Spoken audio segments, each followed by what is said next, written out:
मीन राशी. नमस्कार मंडळी, मी ज्योतिष महागुरु डॉक्टर पंकज शास्त्री घेवारे गुरुजी आपल्या सर्वांचं त्र्यंबकराज ज्योतिष या यूट्यूब चॅनलमध्ये मनापासून स्वागत करतो. आज आपण 2026 या वर्षातील एप्रिल महिन्यामध्ये होणारं ग्रहांचं राशी परिवर्तन आणि या राशी परिवर्तनाचा मीन राशीच्या जातकांवरती होणारा परिणाम या विषयाची माहिती पाहणार आहोत. तत्पूर्वी एक महत्त्वाची सूचना, आपल्या जीवनात काही समस्या असेल, अडचणी असेल, अनेक प्रश्न आहेत, त्याचं निराकरण होत नसेल तर आमच्या स्क्रीनवरती दिलेल्या नंबरवर आपण फोन करा, संपर्क करा. आमचे ज्योतिष एक्सपर्ट तुम्हाला योग्य असं मार्गदर्शन करतील.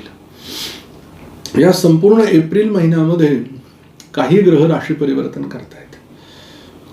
2 एप्रिल या दिवशी मंगळ ग्रह मीन राशीमध्ये परावर्तित होतोय. 10 एप्रिल या दिवशी बुध ग्रह मीन राशीमध्ये राशी परिवर्तन करून येतोय. 14 एप्रिल या दिवशी सूर्य ग्रह मेष राशीमध्ये राशी परिवर्तन करून येतोय. 19 एप्रिल या दिवशी शुक्र ग्रह वृषभ राशीमध्ये राशी परिवर्तन करून येतोय. 30 एप्रिल या दिवशी बुध ग्रह मेष राशीमध्ये राशी परिवर्तन करून येतोय.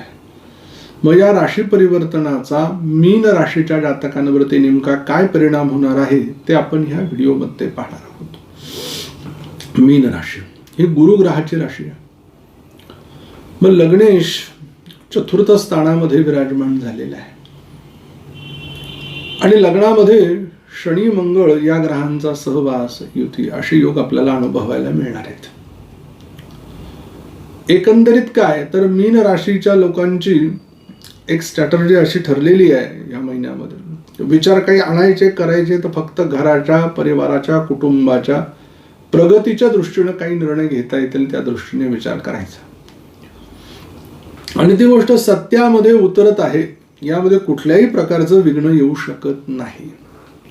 आलं तर ते विघ्न जास्त दिवस टिकणार पण नाही. द्वितीय स्थानाला धनस्थान म्हटलं गेलेलं आहे. या स्थानाचा स्वामी मंगळ ग्रह हा 2 एप्रिलला राशी परिवर्तन करतोय. तो कुंभेतनं मिनीमध्ये येतोय. पहिले 2 दिवस आर्थिक फटका बसण्याचे योग, खर्च होण्याचे योग किंवा कुठेतरी आपण अडकण्याचे योग दाखवतोय. पहिले 2 दिवस जर सांभाळले तर बाकी मग आर्थिक तुम्हाला चणचण भासणार नाही. संपूर्ण महिना आर्थिक स्थिती उत्तम राहील. कारण की धनस्थानाचा ग्रह लग्नामध्ये येतोय 2 एप्रिलला. फक्त त्या दिवसानंतर घरामध्ये थोडासा कलह, कौटुंबिक छोट्या मोठ्या कारणानं मान अपमान या गोष्टी जाणवायला मिळू शकतात. गोड बोललं तर ते आलेलं संकट, विघ्न हे सहज दूर होईल. तृतीय स्थान, या स्थानाचा स्वामी शुक्र ग्रह 19 एप्रिल पर्यंत धनस्थानामध्ये आहे. नंतर तो तृतीयात येणार आहे. म्हणजेच काय की या मीन लग्नाचा उपचयाचा स्वामी उपचयात प्राप्त होणे, तो नैसर्गिक शुभ ग्रह आहे. तरी पण एकंदरीत जे जातक खूप कष्ट, खूप हार्डवर्क करून थकले, त्यांचं काम परिपूर्णत्वाला जात नाहीये, ते काम अगदी अलगद मऊ सहज गतीने पूर्ण करण्यासाठी शुक्रदेव तिथे विराजमान होता 19 तारखेच्या नंतर. लहान बहीण भावंडांमध्ये प्रेमाचं, वात्सल्याचं वातावरण तयार होताना दिसेल. आजूबाजूच्या शेजारच्यांना तुमची मदत जाणवेल आणि तुम्ही ती द्याल. चतुर्थ स्थानाचा विचार करता इथे मिथुन राशी विराजमान आहे. बुध महाराजांचा प्रवास जर बघितला 1 ते 10 तारखेपर्यंत ते कुंभ राशीमध्ये, 10 तारखेपासून 30 तारखेपर्यंत ते मीन राशीमध्ये आणि 30 तारखेला 1 दिवसासाठी ते मेष राशीमध्ये. मग चतुर्थेश व्ययात आहे. म्हणजे पहिले 10 दिवस कुठली प्रॉपर्टी खरेदी करतोय ना तर थांबा. धोक्याची घंटा म्हणजे काय, 4 चौघांना विचारल्याशिवाय, चांगल्या वकिलाचं मार्गदर्शन घेतल्याशिवाय घेऊ नका. जुनी गाडी तर बिलकुल घेऊ नका. थोडं थांबा, विचार करा, चांगलं वाहन तुम्हाला मिळेल. एकंदरीत प्रॉपर्टीच्या त्याचबरोबर वाहनाच्या वास्तूच्या संदर्भात केलेला व्यवहार पहिल्या 10 दिवसांमध्ये फसू शकतात, अडकू शकतात. परंतु 10 तारखेच्या नंतर जर विचार आहे तर उत्तम आहे, ते काम तुमचं सहज गतीने परिपूर्ण होईल. पंचमस्थान संतती प्राप्तीचे उत्तम योग या महिन्यात आहेत. इष्टदेवतेची कृपा. शेअर मार्केटमधील जातकांसाठी लक्ष्मी लाभ. षष्ठ स्थानामध्ये सिंह राशी आहे. सूर्यग्रह स्वामी हा 14 एप्रिलला राशी परिवर्तन करतोय आणि तो मीनेतनं मेषेमध्ये तो जातोय. आता लग्नी जाईल त्यावेळी थोडेसे डोक्याचे विकार, डोकं दुखणे, अशा छोट्या मोठ्या पीडा, नेत्रपीडा जाणवेल. आणि ज्यावेळेला धनात जाईल त्यावेळेला थोडंसं कौटुंबिक वातावरणामध्ये आरोग्याचा बिघाड, परिवाराला दवाखान्याची गरज पडू शकते.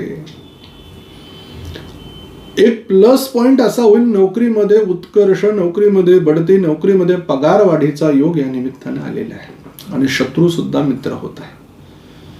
सप्तम स्थान, या स्थानाचा स्वामी बुध ग्रह हा 1 ते 10 तारीख कुंभ राशी, 10 ते 30 तारीख मीन राशी, 30 तारखेला तो मेष राशीमध्ये. पहिल्या 10 दिवसात जर स्थळ जमलं तर लांबचं स्थळ मिळेल, दूरचं स्थळ मिळेल, जवळचं स्थळ मिळणार नाही. किंवा विवाह ज्यांचा झालेला त्यांच्या नात्यामध्ये दुरावा येईल, वाद निर्माण होतील सगळ्या गोष्टी. आणि 10 तारखेनंतर जमलं तर थोडंसं जवळचं, परिचयाचं, ओळखीतलं, आणि 30 तारखेला जमलं तर मग कुटुंबातलंच. आणि महिन्याच्या शेवटी आपल्या पार्टनरच्या पगारामध्ये वाढ दाखवत आहे. खूप चांगली गोष्ट घडते. शेवटी पार्टनरशिपमध्ये केलेल्या व्यवसायातले लॉसेस, झालेला खर्च भरून निघतोय. अष्टमामध्ये तुळा राशी, स्वामी शुक्र ग्रह. बघा 19 एप्रिलच्या नंतर लाभ तर होणारच आहे, पण त्या आधीच मोठा लाभ अचानक स्त्रीकडनं धनप्राप्तीचा योग हा 1 ते 19 मध्येच होऊन जाईल. गुप्त अवयवांची काळजी घ्या, शुचिर्भूतता ठेवा. छोट्या बहुत प्रमाणात आजार तिथे संभवतो. भाग्यामध्ये वृश्चिक रास आहे, मंगळ ग्रह आहे स्वामी. नवम स्थानाचा ग्रह मंगळ ग्रह 2 तारखेला लग्नी आलेला आहे. पहिले 2 दिवस भाग्य साथ देणार नाही, नंतर एवढं देईल की तुमची जोडी कमी पडेल. दशमामध्ये धनु राशी आहे, स्वामी गुरु ग्रह चतुर्थात आहे. दशमेशाची चतुर्थातनं सप्तम दृष्टी दशमावरती आहे. वडिलोपार्जित व्यापारामध्ये वाढ, जे काम करताय त्यामध्ये यश, जे पद मिळालंय त्यामध्ये उत्कर्ष, त्या कामामध्ये वाढ होणे, प्रगती होणे, अशा गोष्टी.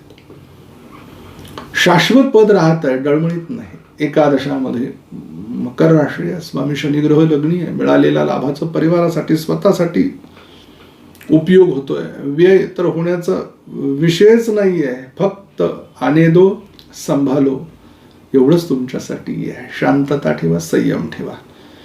मीन राशीच्या जातकांसाठी शुभ अंक 5, शुभ रंग आकाशी. शुभ दिवस 8 तारीख, 9 तारीख, 10 तारीख, 15 तारीख, 16 तारीख आणि 17 तारीख आहे. अशुभ दिवस 3 तारीख, 4 तारीख, 5 तारीख, 19 तारीख, 20 तारीख आणि 21 तारीख आहे.